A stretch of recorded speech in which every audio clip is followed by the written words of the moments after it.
Sebelum kita bahas pemirsa, kita akan beralih ke update pembukaan Bursa Asia pada pagi hari ini. Apakah sejalan dengan bursa global di akhir pekan?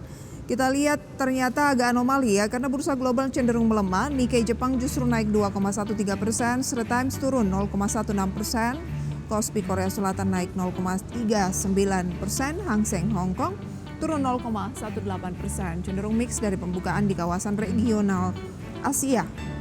Dan pemirsa, kita akan melihat juga beberapa saham yang sepanjang pekan lalu mencatatkan net foreign buy asing tertinggi. Ada top 6 pemirsa ya, saham pembelian asing sepekan terakhir yang mengalami pembelian paling besar. Di antaranya adalah TPIA yang mencatatkan pembelian asing 355 miliar, namun sahamnya di akhir pekan turun. AMRT 310 miliar, Telkom 212 miliar, Astra 174 miliar, Medco 169 miliar, dan MAPI 129,6 miliar. Dan saham-saham ini pemirsa di luar dari emiten perbankan, karena yang tertinggi masih tetap perbankan, namun di luar emiten perbankan adalah keenam saham tersebut. Nanti juga akan kita ulas pemirsa, karena kita akan berbincang pada pagi hari ini ya bersama dengan narasumber tentunya yang sudah join bersama kita melalui video conference. Ada Pak Praska Putrantio. Selamat pagi Pak Praska. Pak Praska, selamat pagi. Oke. Selamat pagi. Ya. Selamat pagi Pak Praska. Pak Praska adalah CEO Advisor.id. Ya. Kabar baik ya Pak ya?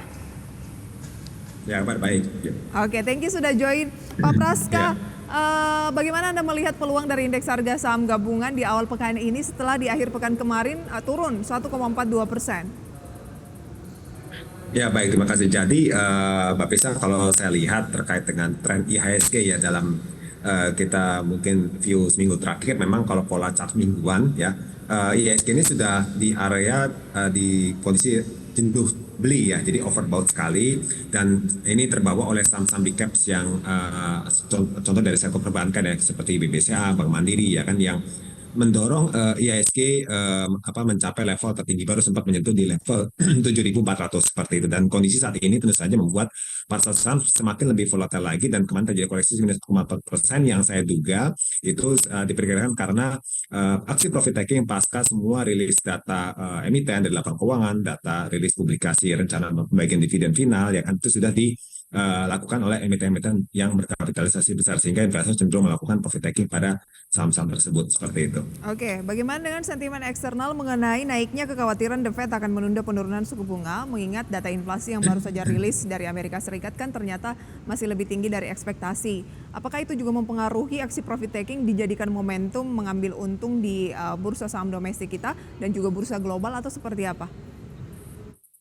Ya, menurut saya untuk hal tersebut tentu sudah diperkirakan ya. Jadi investor sudah agak sedikit menunggu sebenarnya, dan tidak yakin sekali bahwa inflasi Amerika Serikat itu akan lebih cepat mereda di semester 1 ini. Mengingat harga komoditas, kita lihat contoh sendiri, harga minyak mentah kembali menembus ke level $80 per barel ya kan, dan juga harga sejumlah komoditas logam ya kan, ini membuat tentu saja adanya semacam inflasi baru lagi yang akan naik, dan meskipun tidak sesignifikan tahun-tahun sebelumnya seperti, dan juga investor menurut saya juga lebih dominannya melakukan aksi profit taking karena semua mayoritas emiten itu sudah, yang besar-besar ya, itu sudah merilis data laporan keuangan, dan kemarin juga kita sudah rilis data pertumbuhan ekonomi juga bagus kan per Q4, artinya memang ya inline lah secara makro maupun secara per emiten juga sejalan seperti itu. Jadi semua sudah sesuai ekspektasi, sehingga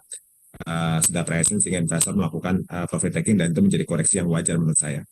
Mungkin profit taking dulu sambil untuk liburan kali ya, untuk liburan libur lebaran. Baik.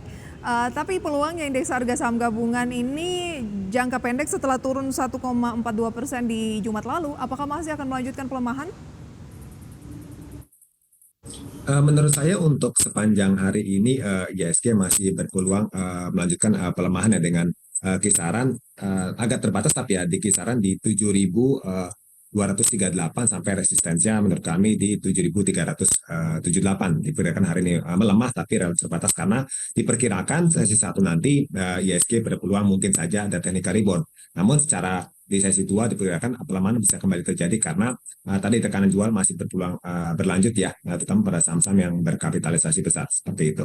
Dan samping itu juga kalau kita lihat ya secara katalis ya di minggu ini itu relatif terbatas ya, paling hanya di sekitar hari Selasa dan Rabu ya, di mana kita mungkin menunggu data suku bunga bank acuan kita apa sentral Bank Indonesia ya di BI 7 days yang diperkirakan masih stabil di 6% ya, dan juga bagaimana gambaran The Fed ya yang nanti diwanti-wanti pertanggal 20 Maret nanti itu Fed rate ya, di sini itu kan diperkirakan masih di 5,5% ya, dan juga bagaimana pandangan dari Bank Sentral Amerika sendiri terkait dengan prospek suku bunganya di tengah inflasi yang masih agak naik turun, kira-kira seperti itu.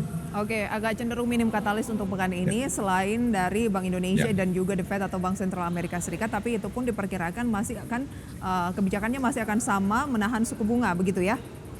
Ya. Oke. Ya, betul. Kalau kita cermati di sepanjang pekan lalu saham-saham yang menjadi perhatian selain banking, karena kan nomor 1, 2, 3-nya kan banking. Tapi di luar itu ada AMRT, Telkom, TPIA, kemudian juga MAPI ternyata menjadi saham-saham yang disasar asing seperti grafis yang sudah kami tampilkan tadi pemirsa ya. Adakah dari saham-saham top net foreign buy ini yang juga menjadi perhatian dari Pak Praska? Ya, jadi terus saja kalau saya sih melihatnya memang secara overall kan big banks jadi sultan asing ya, dan juga selain karena memang performanya juga bagus. Tapi untuk selain big banks ada juga bank-bank yang tadi maksud saya emiten yang tadi disebutkan, ada AMRT, Telkom, TPIA, termasuk juga MAPI ya, dan itu saya cermati memang didorong oleh faktor fundamental ya. Jadi salah satu kontributor derasnya masuknya arus dana investasi asing ke pasar saham kita, di mana sepekan terakhir ini mencapai 2,69 triliun ya di pasar reguler, atau sepanjang 1 bulan terakhir mencapai 3,94 triliun, meskipun ya kemarin akhir pekan kemarin sempat net sell karena lebih mungkin profit taking ya. Ini lebih melihat pada aspek perbaikan kinerja keuangan mereka ya, yang perbaikan maupun stabilitas. Jadi kalau contoh sih saya lihat misalnya AMRT ya kan, kemudian MAPI, Mitra Diperkasa ini konsisten menunjukkan pertumbuhan penjualan meskipun agak sedikit melambat, tapi tetap masih bisa stabil ya kan, dan juga mampu mempertahankan margin laba operasional. Tapi itu juga kalau TPIA yang kalau kita lihat di sini mampu melesat cukup kencang ya, TPIA agak berbeda dengan BRPT yang masih agak melandai.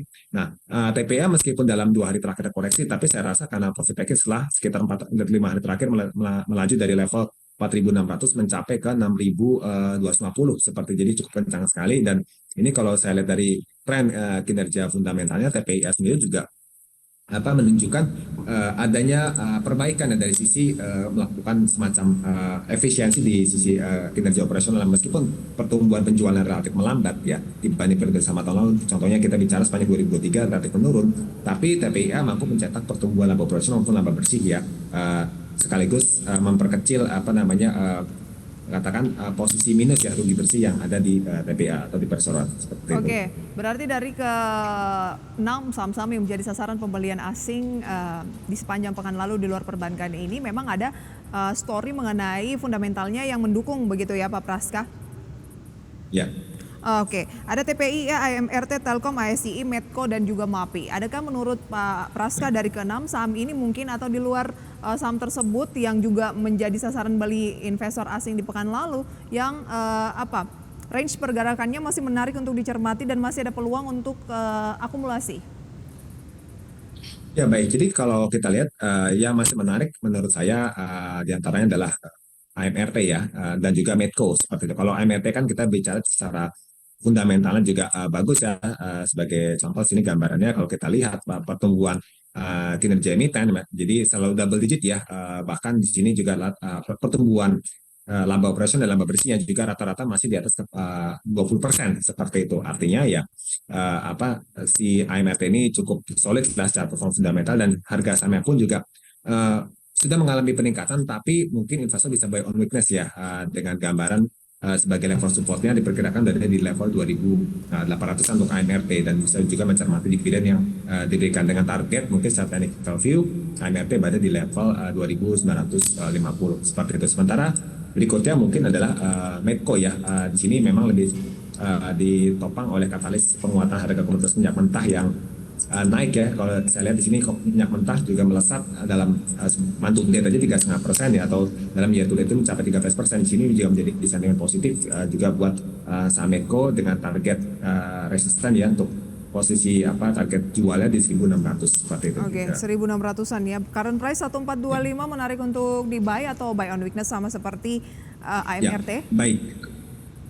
Untuk Medco saya mungkin sarankan lebih buy on weakness dulu ya, karena di sini biasanya di tengah indeks yang agak rawan koreksi biasanya saham-saham juga sudah melesat cenderung rawan kena profit taking. Jadi antisipasi efek secara makro ya seperti itu. Jadi mungkin saya sarankan Medco bisa buy on weakness di kisaran 12.75 sampai di 13.35. Nanti bisa untuk target di level 1.600 seperti itu. Baik, itu dia analisis mengenai 6 saham top net foreign buy asing sepanjang pekan lalu di luar perbankan, pemirsa. Dan tadi Pak Praska juga sempat menjelaskan bahwa indeks harga saham gabungan masih rawan profit taking, tapi kecenderungannya terbatas, ada peluang menguji support berikutnya di 7.270-an dan resisten di 7.370-an pemirsa. Tapi ada peluang juga mengalami kenaikan jangka pendek pasca turun 1,42% di akhir pekan lalu.